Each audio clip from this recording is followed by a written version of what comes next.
Baik, kita lanjut pada kitab fikih. Kita udah nyampe tentang bab tayamum.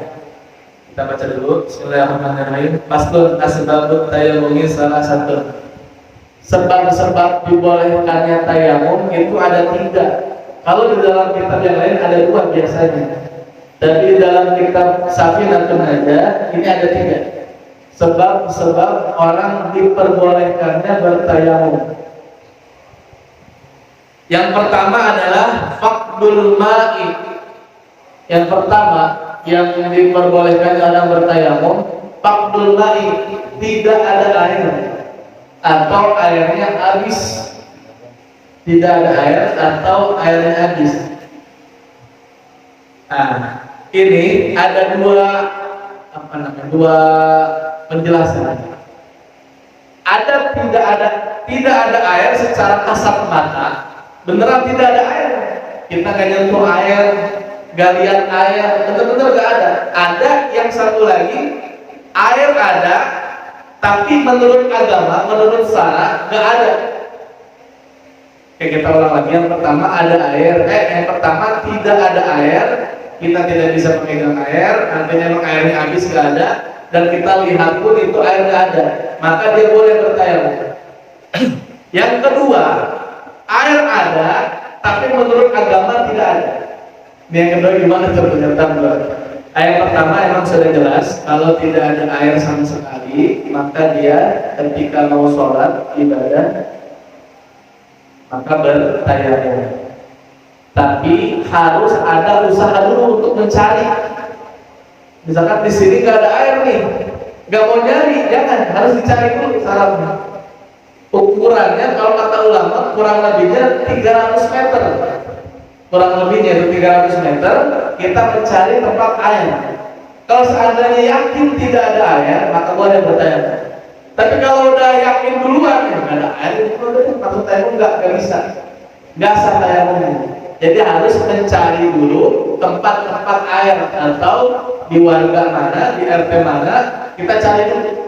Kurang lebihnya 300 meter sampai 2,5 kilo. 1 kilo berapa meter? 1 kilo berapa puluh meter? Pak? 100 meter. 1000 meter ya? Nah itu. Kata ulama paling jauhnya 2,5 kilo sampai 3 kilo dari air untuk berwudu, untuk sholat. Tapi yang umumnya 300 meter. Kalau 300 meter kan dekat ya, kalau dia udah nyari itu kita kanan kiri belakang samping nggak ada, maka itu langsung diperbolehkannya tayamum. Dengan dugaan bahwa air nggak ada, dengan dugaan kuat air tidak ada, nah itu baru dia boleh bertayamum. Nah yang kedua, ada air tapi agama menjelaskan atau syariat menjelaskan itu bukan air, nggak ada air. Padahal ada air. Contohnya gimana? Ada orang jualan air. Biasanya 5.000 galon biasa isi ulang. Ternyata 20.000. Ternyata 20.000 atau 15.000. Melebihi dari biasanya dijual. Dan kalau kita pribadi, saya juga sama isi galon kan 5.000-an yang isi ulang. Nah itu kalau harganya tinggi, karena kita nggak ada air, dan air ada di air jualan, maka itu kata agama nggak ada air. Karena harganya melebihi dari harga yang biasa, maka kita tidak wajib untuk membeli air tersebut, nggak wajib. Kecuali airnya memang segitu harganya, biasanya begitu 5.000, maka kita beli untuk berwudu. Nah itu. Jadi menurut agama, ketika airnya ada, cuman harganya dijual melebihi daripada kebiasaannya, maka itu dianggap oleh agama tidak ada air. Karena tidak semestinya dijual, tidak biasanya dijual. Nah, yang pertama udah jelas, nggak ada air, maka dia tayamum. Cuma caranya berusaha mencari umumnya 300 meter dan paling jauh 2,5 kilo. Kalau nggak berusaha mencari minimal 300, maka dia tayamumnya tidak bisa. Nah yang pertama, sebab tayamum adalah karena faktornya tidak ada air, sama airnya ada, cuman menurut syariat tidak ada, karena dijual melebihi dari harga biasanya. Nah itu. Yang pertama itu. Yang kedua adalah wal maradu atau wal maridu. Yang kedua adalah orang yang sakit boleh bertayamum, tapi bukan sakit hati, Pak. Gak bisa kalau sakit hati kemudian tayamum. Sakit jerawat, kemudian sakit gigi enggak. Pokoknya sakit-sakit ringan enggak. Maksud sakit di sini gimana? Menurut kadar ilmu dokter. Kata dokter, bukan kata kita bukan dokter ya. Kecuali sudah lama kita punya penyakit itu, misalkan gak kuat kita kedinginan, dingin banget, malah tubuh kita gemeteran, untuk sholat pun gak bisa, maka itu dihindari untuk mengambil wudhu dengan air, maka dia boleh bertayamum. Atau kita kalau kena air lagi sakit, korengan, luka, nambah parah, maka kata ulama itu diperbolehkan untuk bertayamum. Jadi nggak sembarangan sakit, apalagi kalau sakit ya cuma sakit perut doang, cuma air, itu tidak boleh. Jadi kalau sakitnya parah, menurut ilmu kedokteran dan kita mengalaminya, maka itu boleh kita menggunakan tayamum.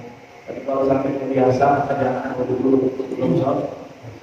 Yang ketiga, wal ihtiyaju ilaihi li'atwasi hayawanin muhtaramin, dan membutuhkan air, tetapi untuk minum hewan-hewan yang mulia. Orang ada air, tetapi air ini cukupnya buat hewan doang, hewan yang mulia, hewan-hewan yang mulia. Maka wudhu kita tidak boleh dengan air. Misalkan ada air satu ember ini buat kita pakai wudhu. Ternyata kita punya peliharaan banyak, ayam, bebek. Biasanya kita kasih minum seember. Maka walaupun ada air seember, maka ember itu tidak boleh dipakai wudhu, tapi harus diberi ke hewan atau diberi ke binatang yang muhtaram, yang mulia. Nah itu Islam itu mudah. Kalau airnya ada, tapi biasanya ini buat hewan, maka nggak usah dipakai buat berwudhu, kasih hewan aja, kasih hewan maka kita boleh bertayamum. Nah itu Islam agama yang mudah, tapi kadang-kadang kalau belum tahu jadi susah. Nah biasanya kita tayamum di mana biasanya? Bukan di daerah masing-masing biasanya ya, di perjalanan, di gurun Sahara mungkin ya. Insya Allah kita cukuplah air ada ya. Di Indonesia kan ya termasuk air ada ya, airnya. Sekalian kekurangan beberapa rumah ada, rumah tetangga ada. Nah itu. Yang ketiga, sebabnya orang bertayamum, ada air, tapi air itu tidak harus dia pakai untuk wudhu, karena memiliki hewan binatang yang terhormat, maka dia dikasih ke hewan. Yang selanjutnya, nah hewan yang terhormat itu hampir banyak hewan yang terhormat kayak ayam, bebek. Nah sekarang kita pengen ngejelasin hewan-hewan yang tidak terhormat.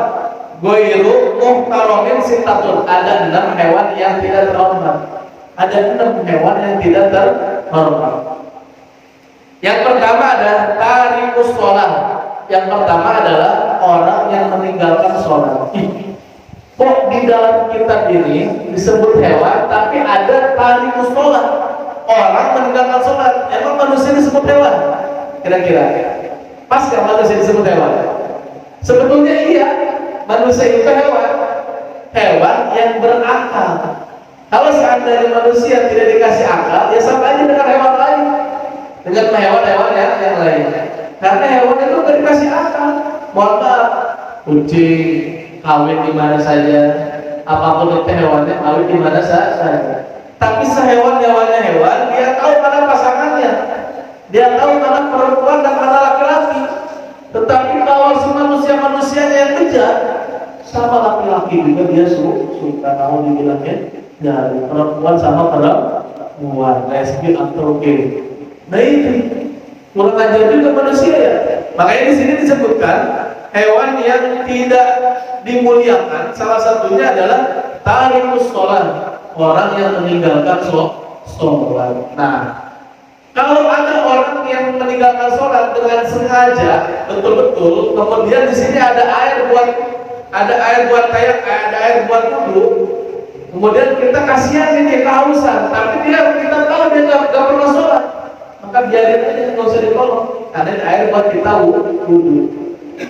Kenapa? Kalau udah ninggalin sholat, kalau udah perkara pertama, dosa yang paling besar itu sebetulnya orang kadang dosa besar ngomongin orang itu, dosa besar membunuh orang, tapi lupa dosa paling besar itu meninggalkan sholat. Dosa yang paling besar meninggalkan sholat. Maka kalau man taraka sholatan wahidan muta'ammidan faqannama faqad kafara jihad. Barang siapa meninggalkan sholat secara sengaja, maka dia telah kafir senyata-nyatanya. Kalau dibilang ada kita makan, artinya sholat di sini meninggalkan, dia tidak mewajibkan yang wajib. Misalkan ada orang ditanya sholat wajib nggak? Orang Islam nggak wajib, nggak ada wajib-wajibnya sholat, berarti dia kafir. Tapi kalau ditanya itu siapa sholat, tapi masih malas, jarang-jarang, maka itu dosa besar. Tidak mewajibkan yang wajib, maka menjadi kafir. Orang ditanya sholat, tapi nggak wajib orang Islam. Enggak, saya nggak wajib sholat, bebas menurut saya. Orang Islam tuh ngomong gitu. Dia telah menjadi orang kafir. Tapi kalau dia malas, jarang-jarang sholat, maka dia mendapatkan dosa besar. Nah itu, kalau ada air kita buat wudu, kemudian ada orang yang meninggalkan sholat secara terus-menerus, terus dia kehausan, maka lebih baik gak usah dikasih, biarin aja. Itu air buat wudu. Nah yang pertama itu makhluk atau hewan yang tidak dimuliakan. Makanya kita berat kalau punya baby sister atau punya pembantu nggak diarahin sholat. Tanggung jawab itu sebagai kepala rumah tangga. Semuanya tanggung jawab tuh. Siapa yang di sini kepala rumah tangganya punya anak, punya istri nggak dididik, kita harus tanggung jawab dunia dan akhirat. Yang kedua, wazani muhson, berzina muhson. Muhson itu artinya orang yang berzina yang telah memiliki istri.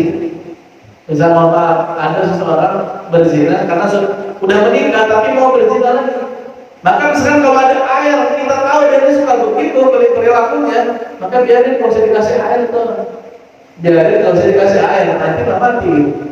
Karena zina muhson itu hukumannya adalah dilempar sama batu sampai meninggal. Udah nikah, udah punya rumah tangga, dia mau nyari. Tapi kalau hanya dia yang tahu bertobat kepada Allah, insya Allah ya, pasti Allah akan mengampuni. Jadi segala sesuatu Allah akan mengampuni kecuali mensyirikkan ya, musyrik atau mensyirikkan Allah, menduakan Allah, maka tidak akan diampuni. Nah itu wazani musyrik. Yang ketiga adalah wal murtad, orang murtad. Ini orang murtad lebih besar dosanya daripada orang kafir. Orang murtad itu dari Islam ke kafir atau kemana gitu agamanya ya, meninggalkan agama Islam untuk memasuki agama barunya. Maka itu lebih jelek, lebih besar dosanya daripada orang kafir sesungguhnya. Ketika kita punya air, kita tahu nih tetangga kita dia orang murtad, kehausan, kalau dikasih biarin aja. Karena seburuk-buruknya orang adalah orang murtad, baru orang kafir. Udah tahu agama Islam benar, dia keluar dari agama Islam, maka dia menjadi orang yang seburuk-buruknya. Orang kafir juga buruk, tapi lebih buruk lagi orang murtad. Agama digadaikan dengan pernikahan. Pacaran sama orang kafir ceritanya banyak. Nah, salah satu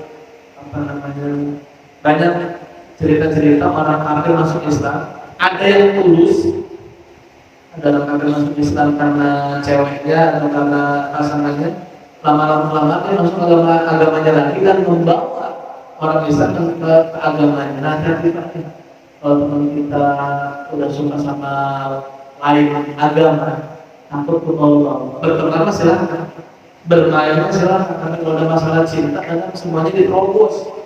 Kenapa itu agama ada yang penting kita cinta satu sama lain? Kalau dibilangin, dia bilang itu murtad. Hati-hati dari mulut. Nah yang kedua, yang keempat baru tuh wal kafir orang kafir. Tapi kafir di sini dijelasin wal kafirul harbiyu. Ada kafir zimmi, ada kafir harbi. Kalau kafir harbi, kafir yang benci agama Islam, yang tidak senang agama Islam, selalu memerangi agama Islam, baik di area luar atau di dalam selimut lah bahasa kita ya. Nah, ada kafir harbi. Kafir harbi itu kalau dia kehausan, kita tahu nih, seperti mohon maaf Israel Zionis, dia kehausan kelaparan, gak usah ditolong bang kita, biarin aja, lebih baik dia mati. Karena dia kafir yang terang-terangan menentang agama, bahkan membunuh orang, bahkan tidak suka sama Islam. Tapi kalau kafir sini, seperti ada yang di pasar-pasar, engkau cincin itu yang suka dagang, muamalah itu, kafir sini gak boleh diganggu. Gak boleh diganggu. Nah, kafir pun ada dua, kafir harbi sama kafir zimmi. Nah, yang kelima, wal kalbul akur, anjing yang galak, anjing yang maunya yang suka ngancam manusia. Maka ketika ada anjing yang begitu, kita punya air untuk bersuci atau berwudu, maka gak usah dikasih, biarin aja. Biarin lah aja sampai mati aja gak apa-apa. Tapi kalau anjingnya baik, seperti di pasar-pasar suka ada yang duduk di anjing, nanti ada nongkrongnya, kalau mau bagi-bagi aja. Yang terakhir adalah wal khinzir, yaitu babi.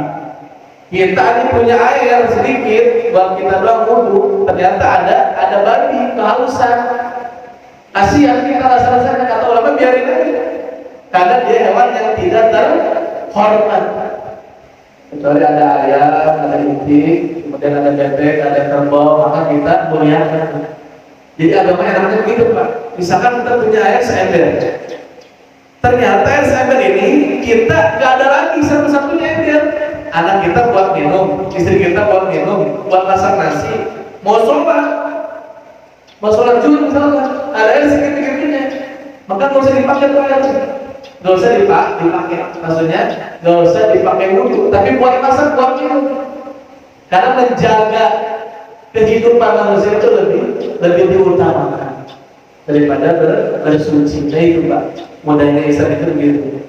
Jangan sampai ada satu gelas air, istri kita kehausan, anak kita kehausan, atau saudara kita di rumah kita kehausan, udah ini buat wudhu, buat sembahyang kepada Allah, buat sholat nih. Kalau saya nggak wudhu kasar.